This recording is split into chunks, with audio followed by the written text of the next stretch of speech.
say ya ka bakosem a ebia obeyem from so ana obeti die bebre fa me kra na me ma Ghana fo bebre adwene call so Professor Boahen ye from Subi.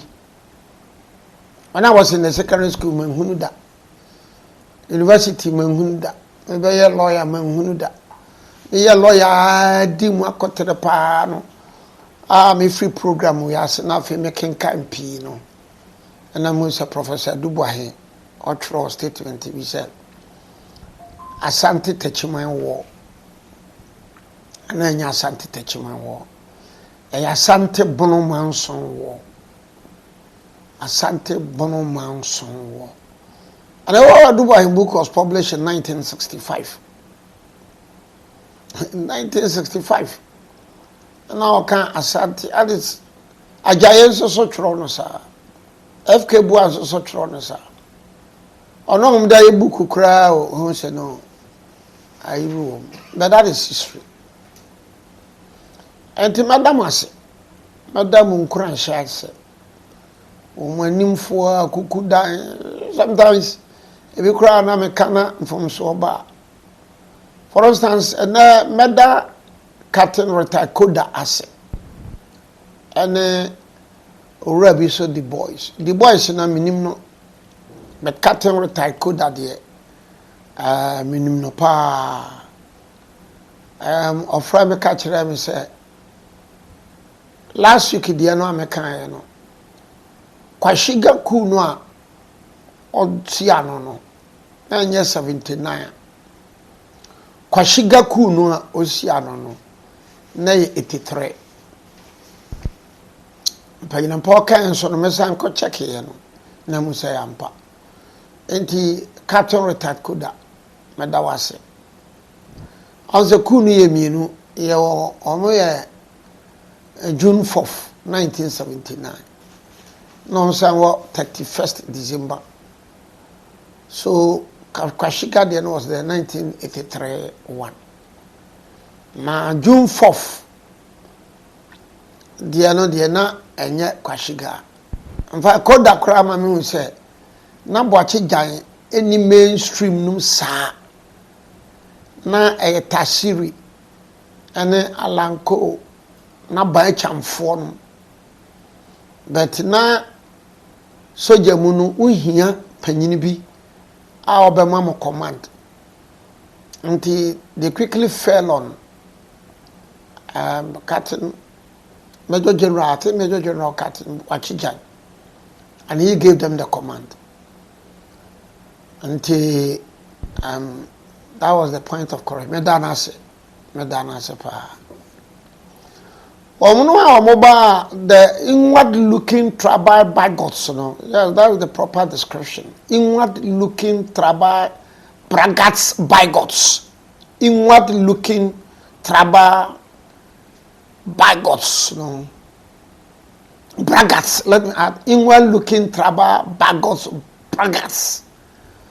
Momo dear, I leave it to your fate. I answer inward looking tribal bigots, braggarts.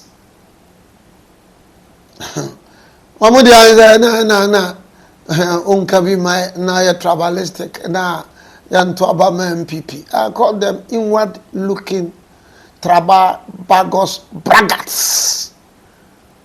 Brofuri very appropriate. Inward looking tribal bigots, braggarts. That's the way I'll describe them. Serious matter we learn.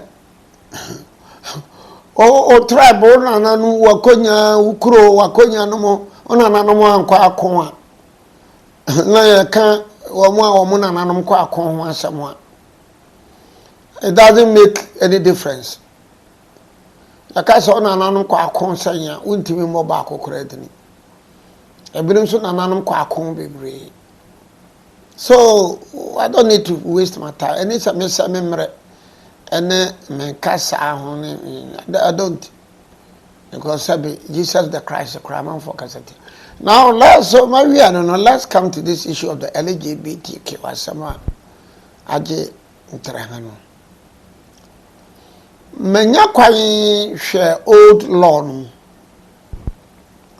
na ne omo abaso a ompese mampanyini no nkosan no old one no na Kufu Addo ade no ana ne omo de abasisi me hu se na omo de abasisi kura de bibiri o hwem kura yesre every so untimi nka se a law against LGBTQ oya kura be law promoting LGBTQ kaneno o hye atade na oya be ma na o hye mata ade a o dress ho so oba shasomade ya etiamra ena de ni aba no se so oya be ma na o hye asomade wa hye we go bibi a hye wo nofo a na ya chiwa wo ma choro they should prove it to you say o person dey promote to LGBTQ. They should prove to you. Na say just ade and then say you are promoting LGBTQ. And then way your law. Say na yin say na say oh yes our law. Enti ma hwehwe mu ahun say oh. Enti ye kodi ni nyina ni. Nana Kufu Addo ansan MPP fu ansan me gidi se wo ma o kana o ma no abrim no obi kura nya law no nye o ye Nana Kufu Addo de ene ni aba obi nya bi kura hwe kasa kwa tiatem kwa di atem kwa ye bibi akwa so me de me ka se enye se ye law bi a yesi LGBTQ nano but o hwe ye law bi a ya ebebo LGBTQ. Another issue mama yan pese ye be discuss so ene ebi ne kuro asawase ebi eka kire me se me modana anya hu adesua na maye hu adesua nti owura na oka asawase no ne womuni asawase abakosem no hwediye pa na wo muno hyeda nye wo ma na wo moye obobe ya asantefo ni bia asawase fo no na wo moye denkyirafo na asante denkyirawo no na wo mono bepe asantefo no asem so they joined the Asante troops until wo moba no wo moba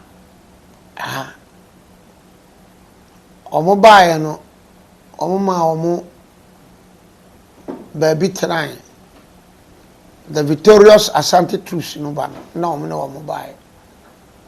omoba ye no omoma baby try until wo mo aye se omo kokosre opemso onkyere omba bia omo abetena kyeche omo sesen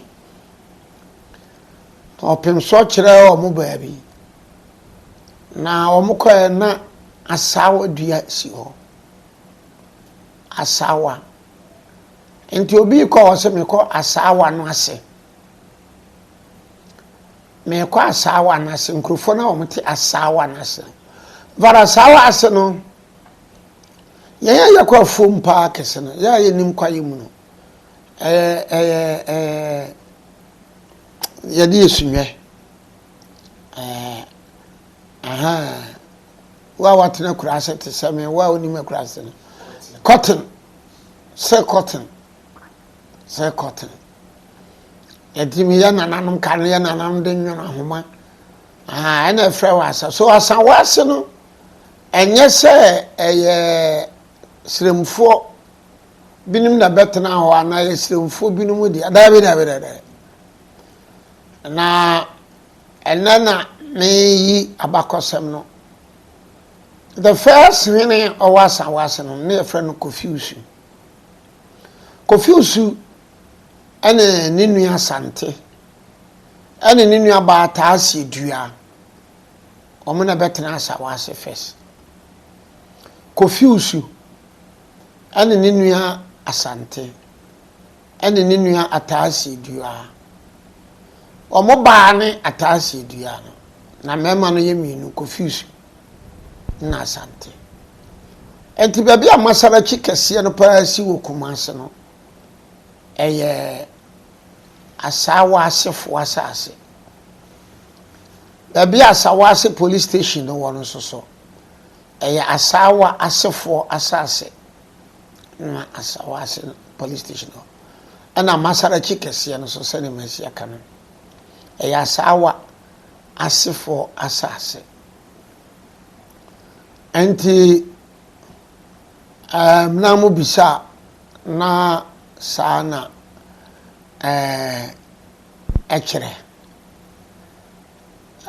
ordinarily na ke ni se mi yi ebia no obi se e bono kwa metua na bi se mi yi ebi ma no bet no me kire abakwese hu de wan ne kwa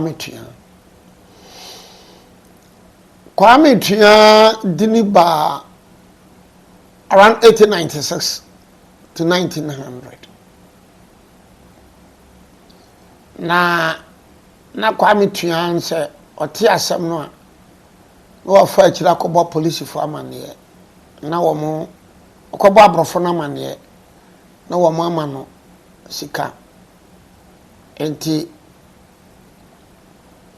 now in 1900 ntokwa ne ye dene no ya Asantoa kope baby hintae there is a town between Ejoso and Quintanase